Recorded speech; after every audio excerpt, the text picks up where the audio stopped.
Morning all of the students. आज दिनांक 21 अगस्त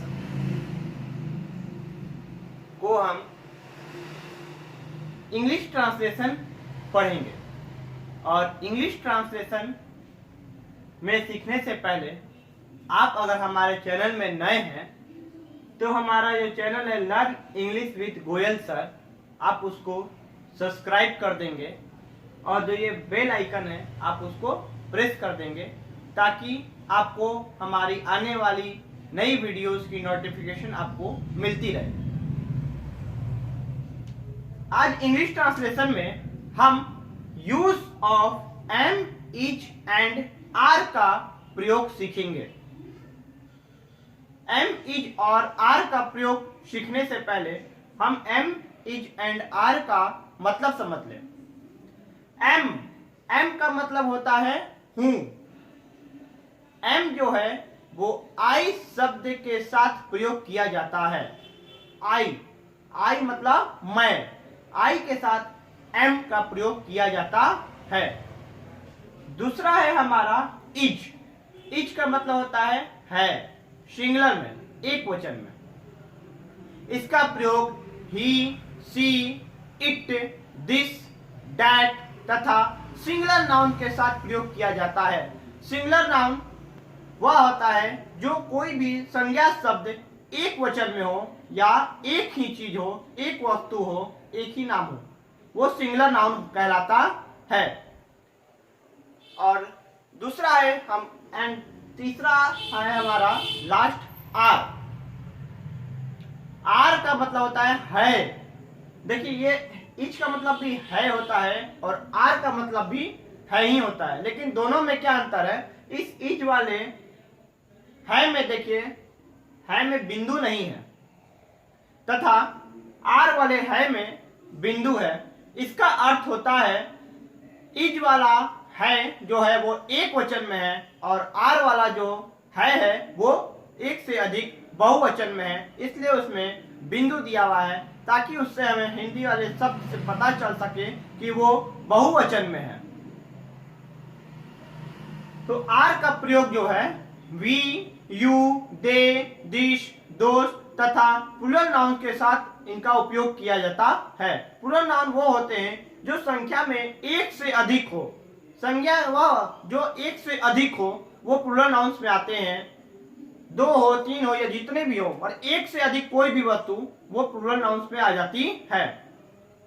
तो चलिए आगे हम use of am, is and are का उपयोग सीखते हैं। एम, इज एंड आर के प्रयोग में हम कुछ ट्रांसलेशन के प्रयोग जान लेते हैं एम, इज और आर के यूज में।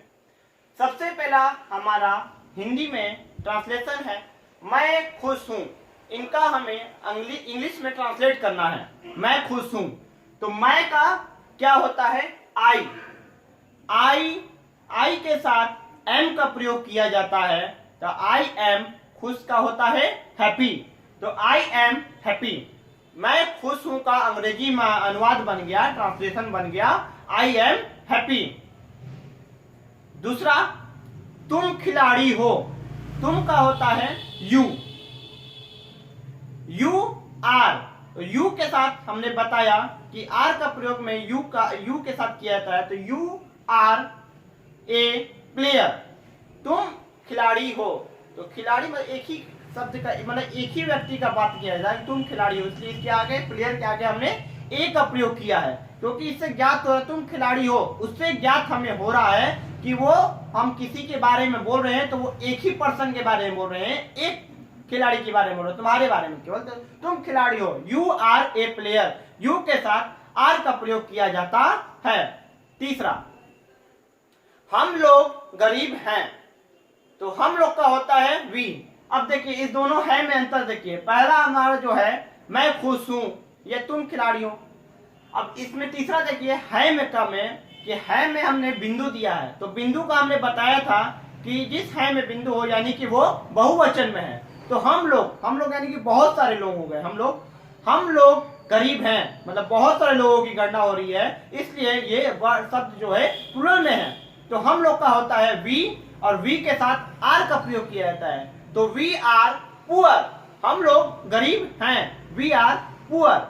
चौथा चलते हैं, वे खुश हैं। देखिए इस है में भी बिंदु है, इसका अर्थात होता है कि ये भी जो सेंटेंस है बहुवचन में है, तो वे का होता है दे, अब दे के साथ आर का प्रयोग होता है, तो दे आर हैप्पी, खुश का हैप्पी, तो दे आर हैप्पी।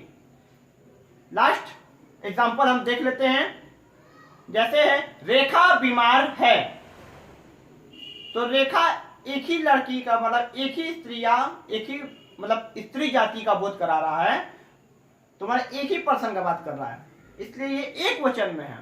तो रेखा इज इल, इसलिए सिंगुलर नाउन, सिंगुलर रेखा जो हो गई एक पर्सन हो गई, इसलिए सिंगुलर नाउन हो गया, तो सिंगुलर नाउन के साथ हम इज का प्रयोग करते हैं, इसलिए हमने रेखा के साथ इज का प्रयोग किया। रेखा इज इल, रेखा बीमार है। इस तरह हम एम, इज एंड आर का यूज सीख लिए हैं और आगे हम इसी आधार पर ट्रांसलेशन बनाएंगे। धन्यवाद।